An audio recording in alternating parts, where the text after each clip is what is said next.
Hello and most welcome to 1632 of the Heidegger series, and we will continue with Wittgenstein, Rethinking the Inner. We are currently at chapter 7, the mind, the brain and the soul. And we've been talking about man that thinks, wishes, believes, intends, wants and knows. Man draws, paints, making models. And man is always involved in everything that happens. He takes a major role. It's the first person participation that makes these words understandable.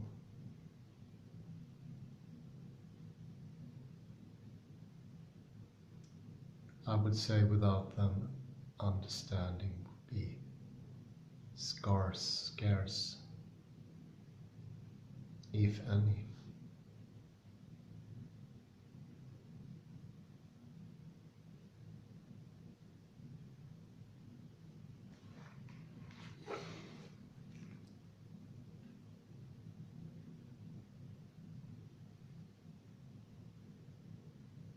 And I like this. There's a lot of quotable lines here. The statement "man thinks" is not a description of a chance attribute of man. Rather, the concept of thinking and the concept of a normal human being are internally related.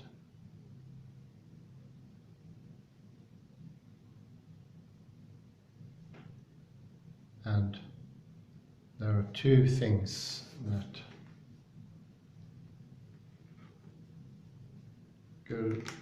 gets indirect criticism. One is psychology, that deals with general sentences in a way that only deals with certain peculiar or particular aspects of human life.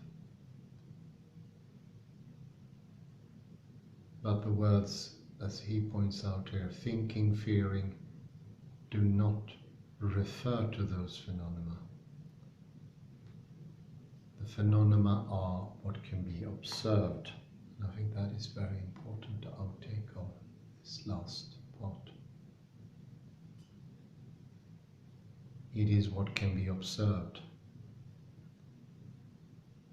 There was a warning at the beginning. Do not think that all substantives refers to something, a sort of thinginess of our internal or external attributes, as a feeling, or the anger, the anger.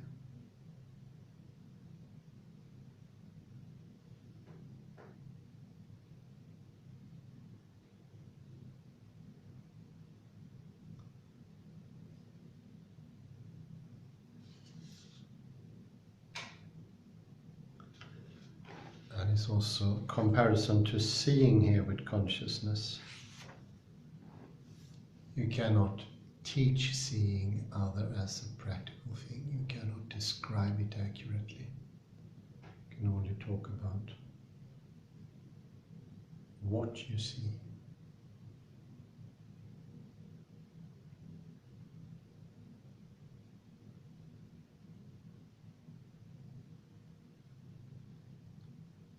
Not seeing per se.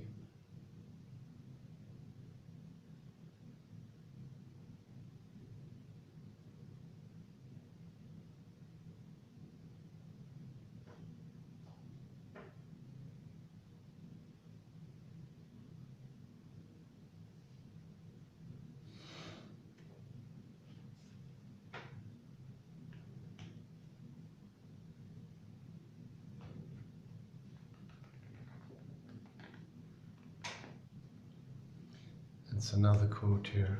Be careful with the psychological concepts. They are not proto-scientific concepts. Neither are they some sort of doomed attempts to pin down inner mysteries. They express a particular interest, a way of looking at human behavior,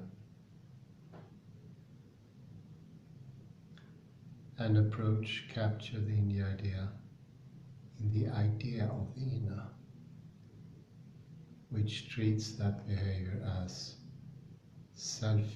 the self-expression of a conscious being.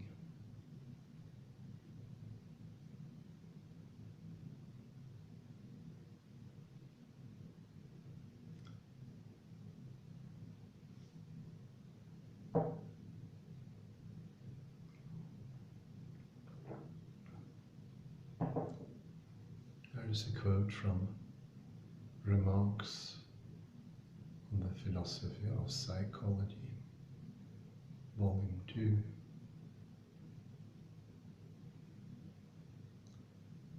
Man thinks, feels, wishes, believes, intends, wants, knows. That sounds like a reasonable sentence. Just like man draws, paints, and make models.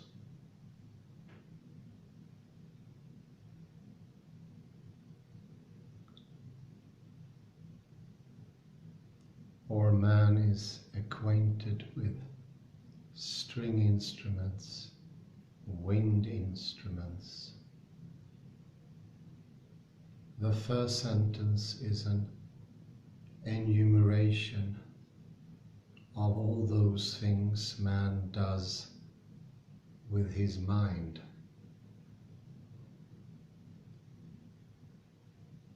But just as one could add, and isn't man also acquainted with instruments made from squealing mice to the sentence about the instruments? And the answer would be no. So there would have to be added to the enumeration of the mental activities a question of the kind, and can't man also?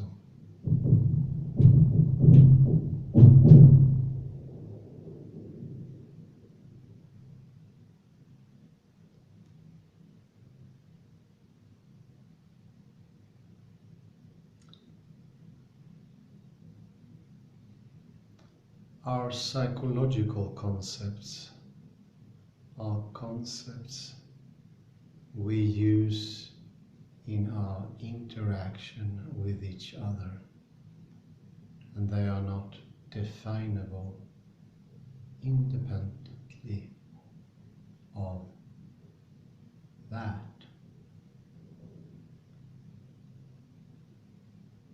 If we say that animals, or for that matter, computers, think,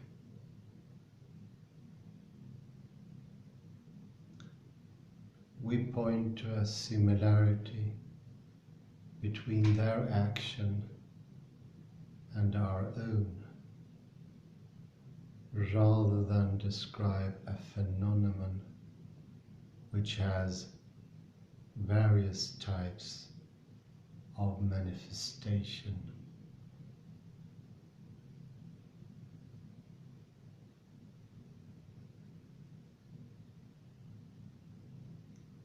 Man thinks, is afraid, etc., etc.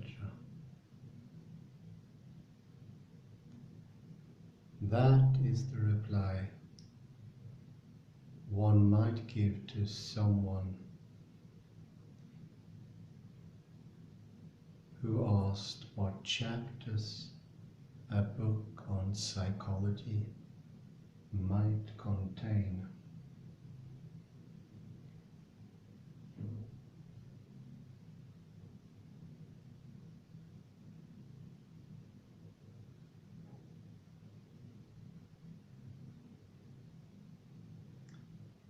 So far, we have largely been arguing against the idea that Wittgenstein denies the inner.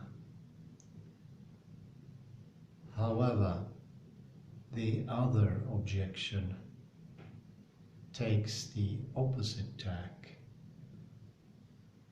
and claims that his account is anthropocentric.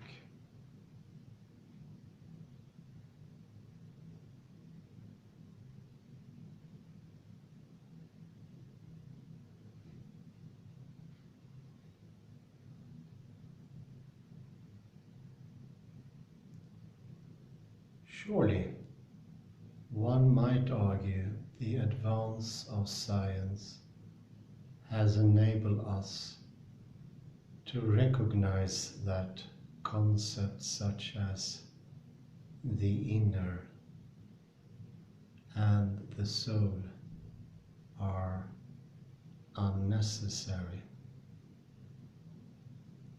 Indeed, that they are illusions to protect human vanity.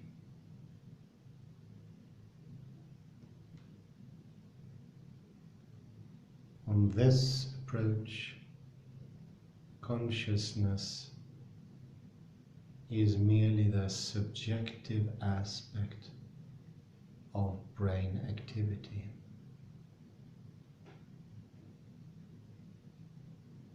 The brain is, as it were, the real inner, and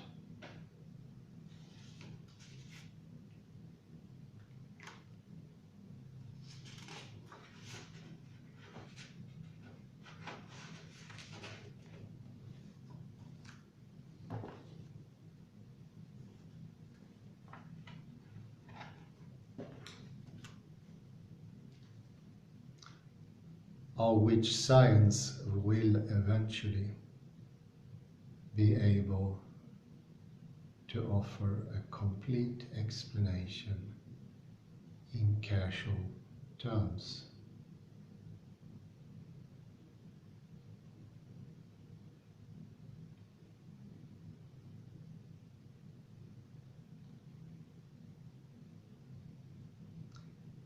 Advances in computer science seem to offer additional support for this view, for our ability to produce computers which replicate some of the functions of the mind, seem to underline the claim that the brain is simply a sophisticated form of computer whose operating principles we have yet to master.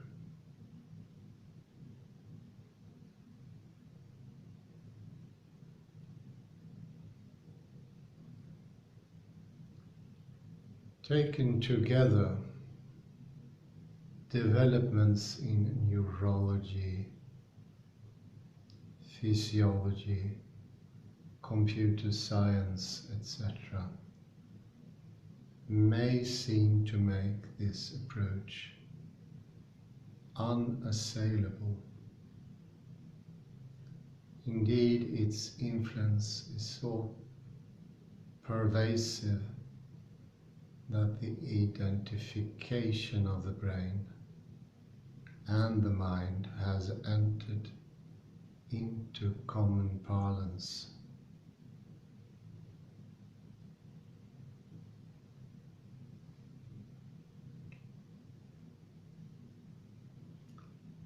Nowadays, it is not uncommon for people to say, "My brain feels tired,"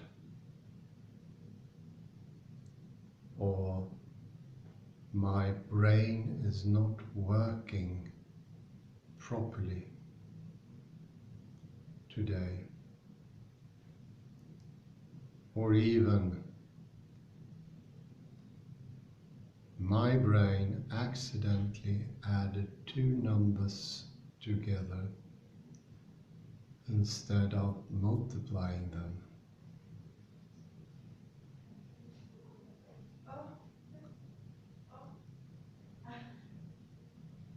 While there is nothing wrong with such statements,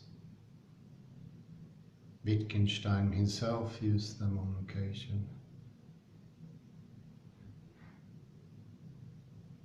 It would be wrong to treat them too seriously. Generally, they function as jokey paraphrases of normal expressions,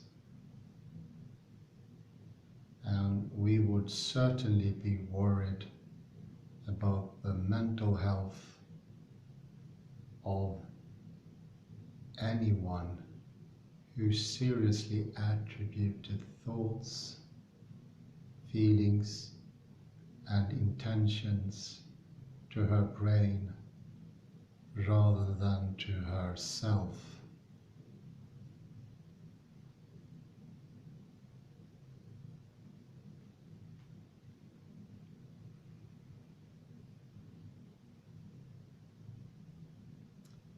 Despite such expressions, we shall argue that the reductionism of materialism is just as unattractive as the mystification of idealism.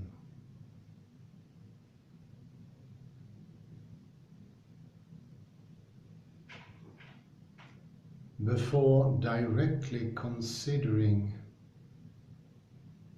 the relation of the mind and the brain,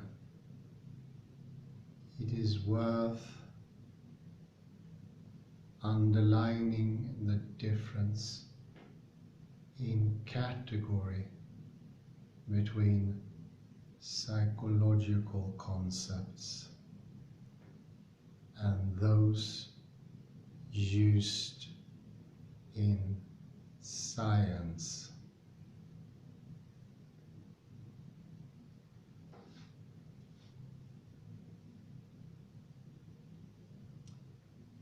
Take the example of attention, intention.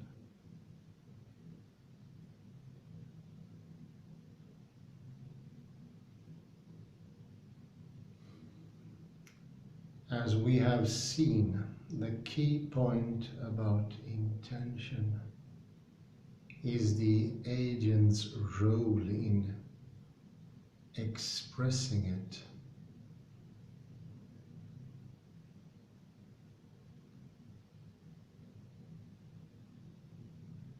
The language game of intention is based on the fact that people can generally offer explanations of why they acted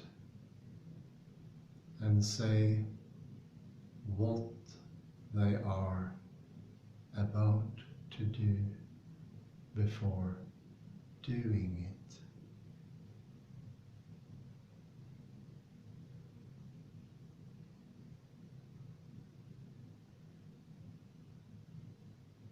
Given that this is our language game, however, is it conceivable that science should discover, as it were, the real essence of intention,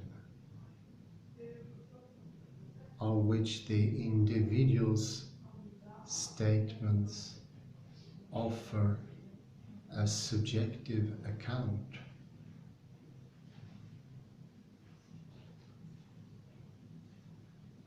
The hypothesis itself misrepresents intention, for expressing an intention does not involve giving a description, let alone a subjective one.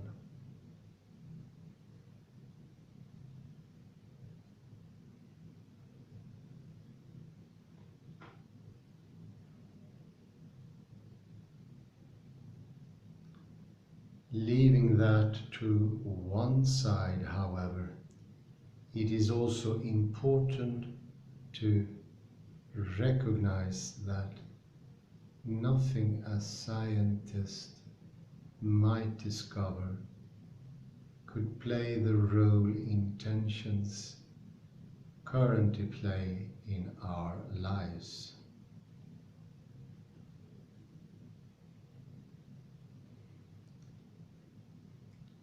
One aspect of our language game of intentions is that we can question the agent about her intentions.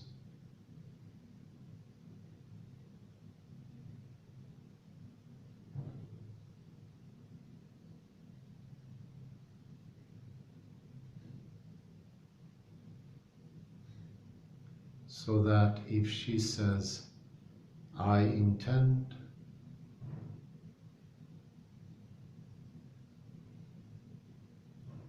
to visit a friend this evening," we can ask an indefinite number of questions about that intention.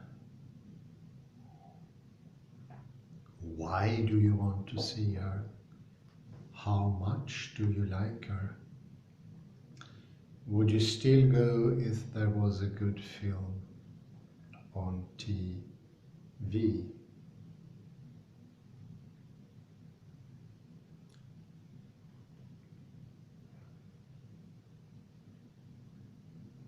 Is part of the reason you want to see her a desire to boast about your new job, etc.?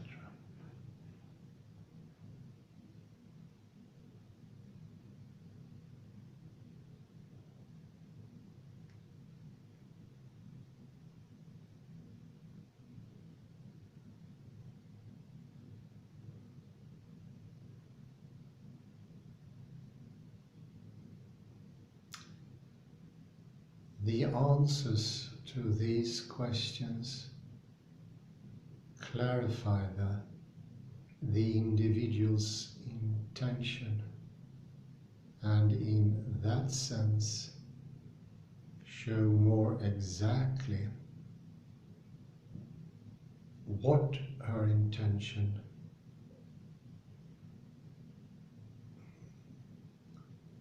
was.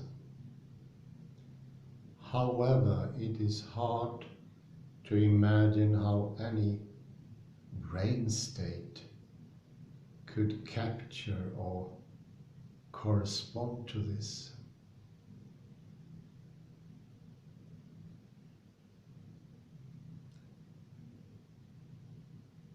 The problem is the mismatch between the grammar of any physical event or process and that of psychological concepts such as intentionality.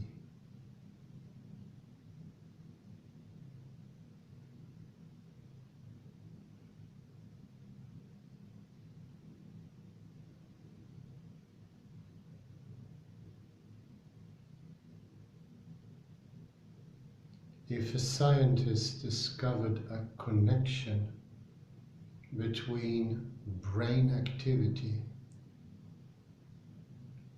and how people act, this might enable us to predict how someone will act, or even to cause her to act in a certain way.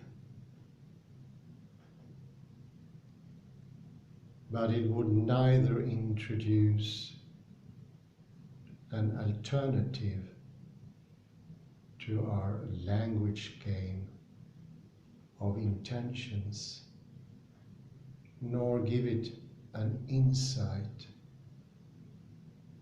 into its real basis.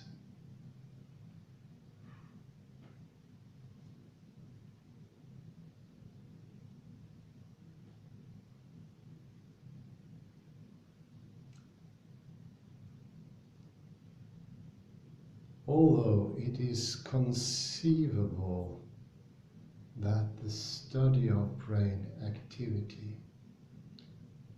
might turn out to be a more reliable predictor of human behavior,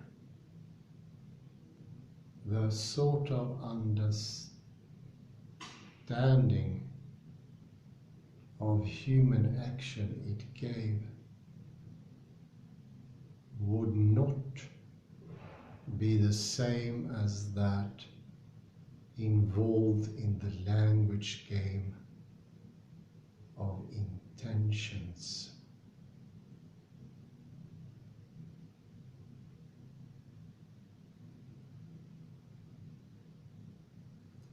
Whatever the value of the scientist's discovery, it could not be said to have revealed what intentions really are.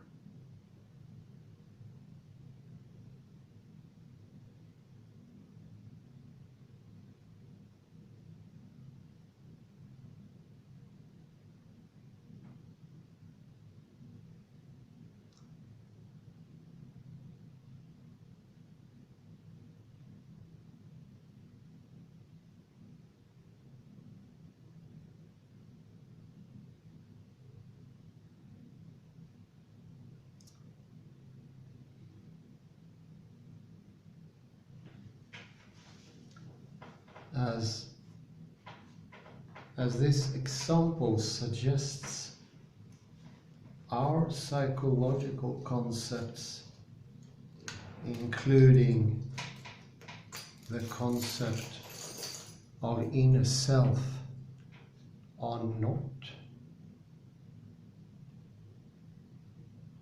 in need of nor susceptible to scientific elucidation or justification.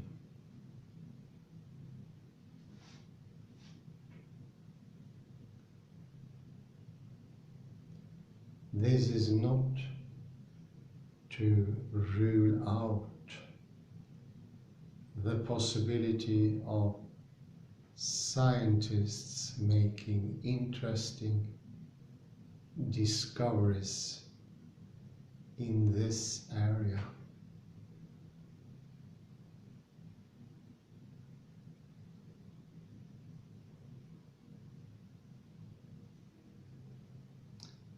In particular, it may be possible to establish correlations between applications of our psychological concepts and physiological or neurological phenomena.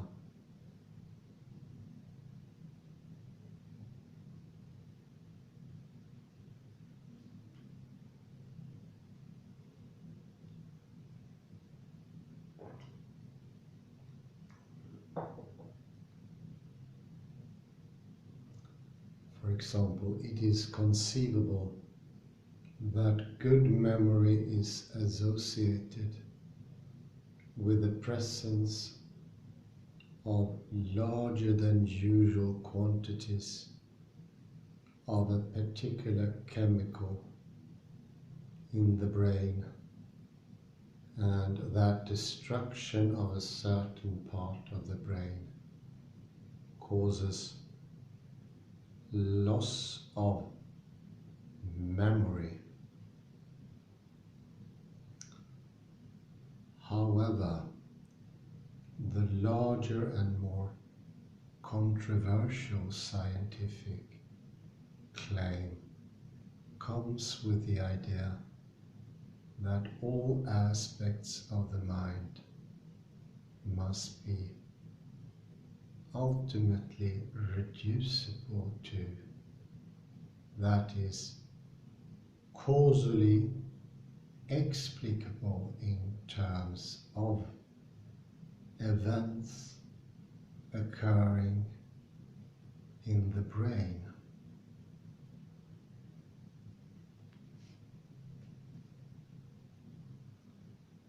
From a Wittgensteinian perspective, the first response to this idea is to ask why we find it so compelling.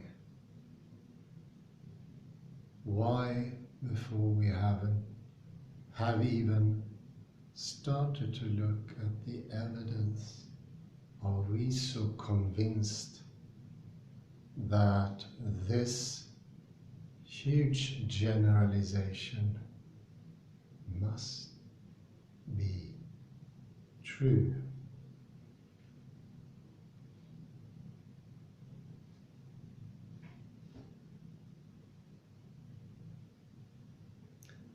The form of the statement, the mind must be reducible to the brain,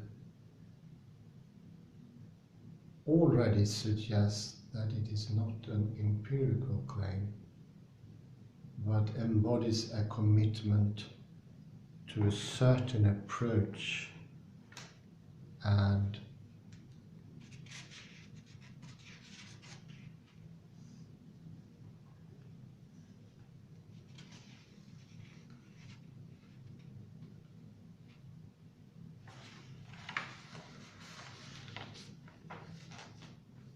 as we shall see, part of that commitment may reflect philosophical misunderstanding.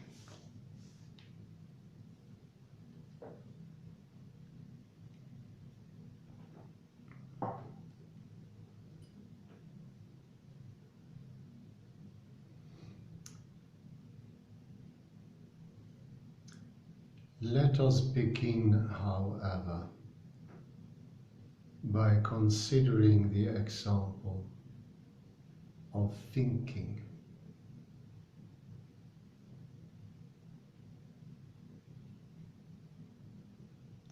Suppose someone claims that what really happens when someone thinks is that a particular chemical reaction takes place in her brain.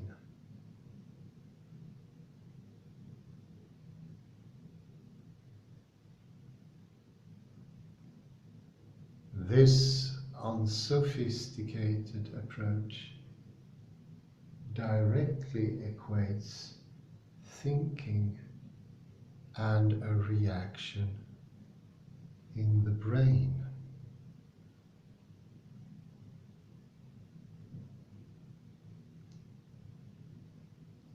And this creates problems because the concept thinking is self-evidently not about brain reactions.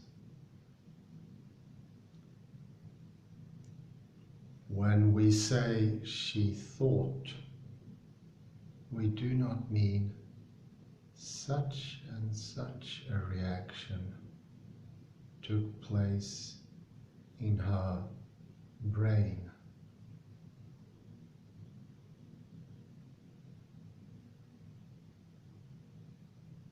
The differences in the two concepts mean it is not difficult to refute that direct equation.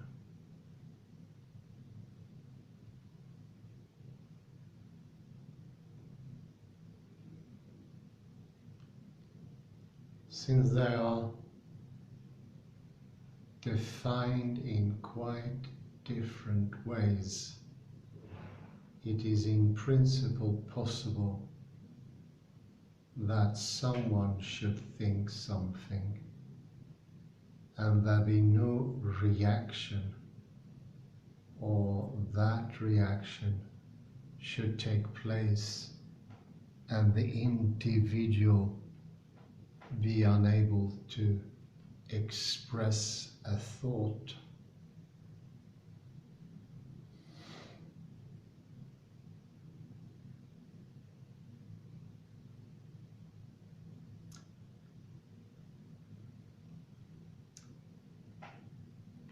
Similarly, it is conceivable that we should encounter an apparently normal person who we later discovered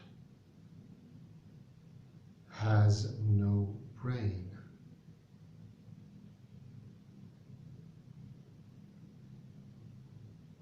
In such a case, we would have no difficulty in applying the concept of thinking, and yet ex hypothesi there would be no reactions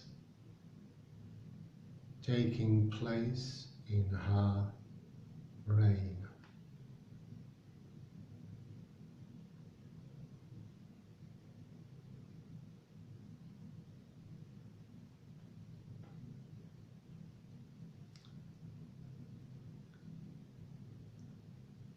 Thus, it would be wrong to claim that thinking is simply a certain reaction in the brain. For far from being identical, the two concepts are of quite different kinds.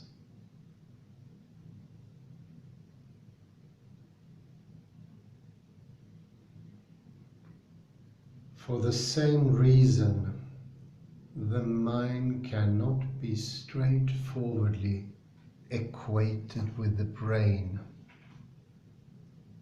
Rather, what is the real issue is whether the former can be entirely explained in terms of the latter.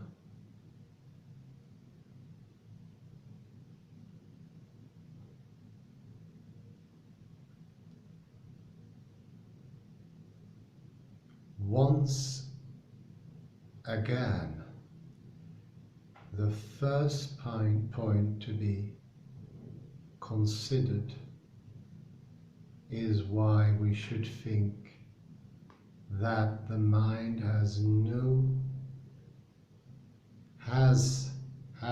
to be explicable in terms of the brain, given that science has not actually proved this contention.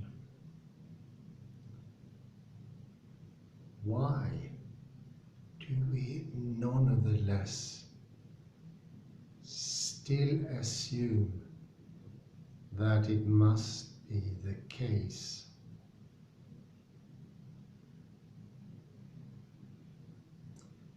One reason is the assumption that there must be a causal explanation for everything. And yet the basis of this assumption needs careful investigation.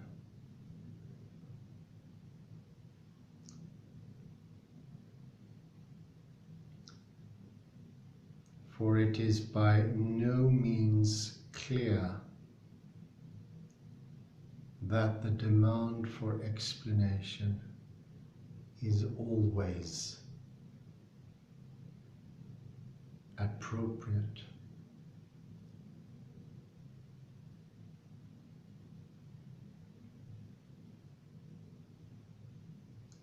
Consider, for example, the fact that people can often tell the time without consulting a clock.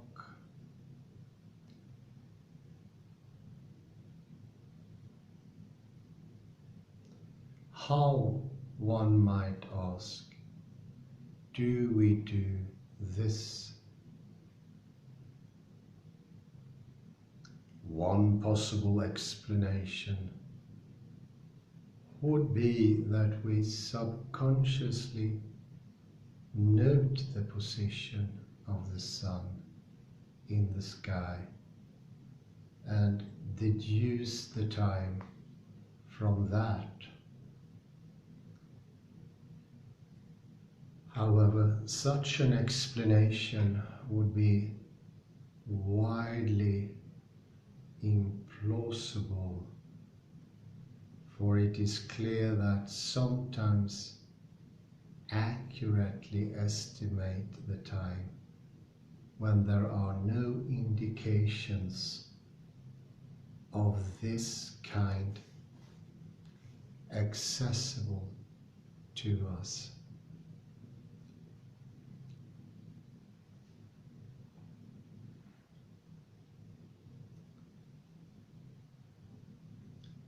Having ruled out this sort of explanation, there's a strong inclination to say what we do is consult an inner clock. Indeed, if we make a mistake, we may even be inclined to say that this shows that our inner clock is running fast.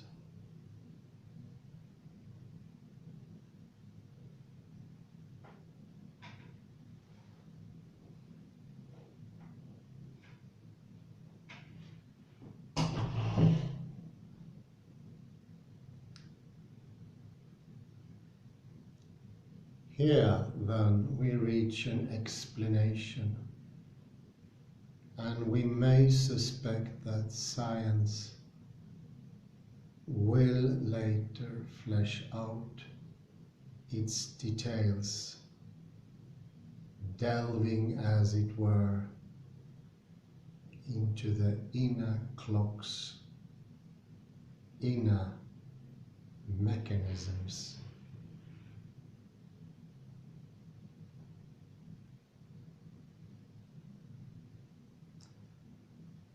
But what does the reference to the inner clock actually tell us?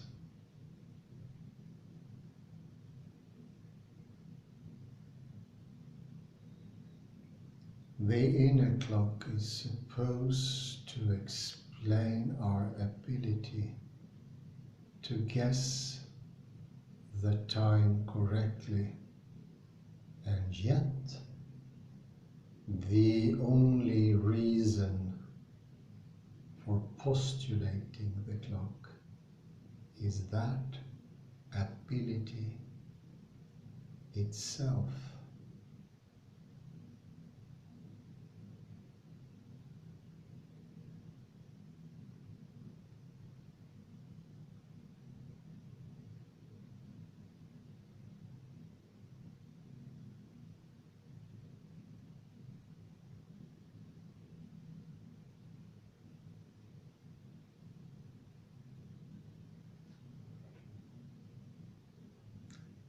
In fact, reference to an inner clock is unnecessary and misleading.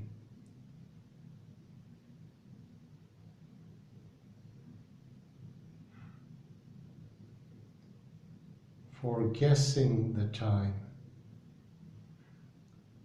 does not necessarily involve imagining a clock, still less looking at one. And there is certainly no such thing as glancing at one's inner clock and accidentally misreading it.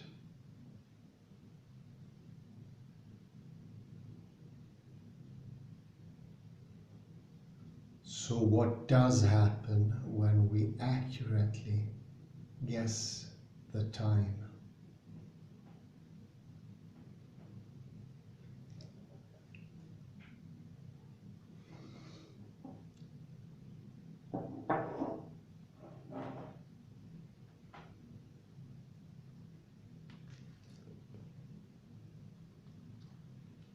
Well, perhaps nothing, except that we say the time that seems right to us. And this often turns out to be correct.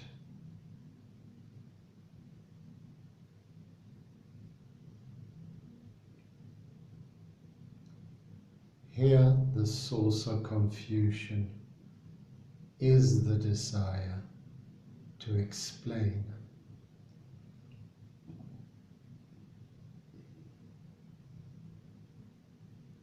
Starting from the slightly surprising fact that we can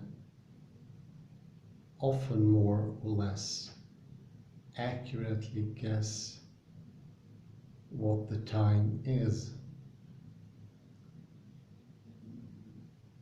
we suddenly end up postulating strange inner entities,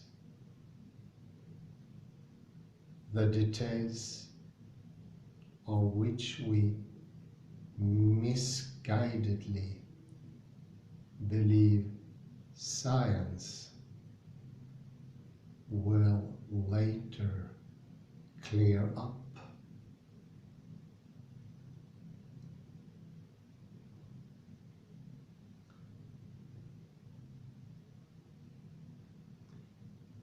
if, however, we look at the case with an unprejudiced eye, quite different question emerge. For what makes us think our ability to guess the time can or needs to be explained? Why shouldn't we just accept that human beings who spend so much of their time governed by the clock eventually develop an ability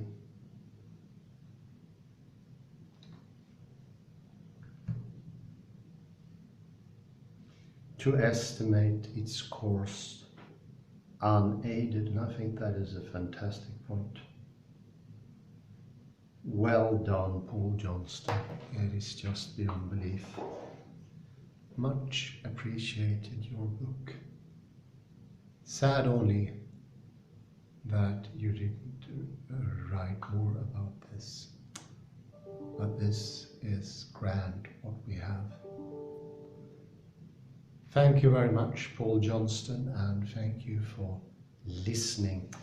Still, we are awaiting the summary, and this is a lot to take in for my part, but be patient and have a very pleasant day. Bye-bye for now. Sun is at least showing its face occasionally.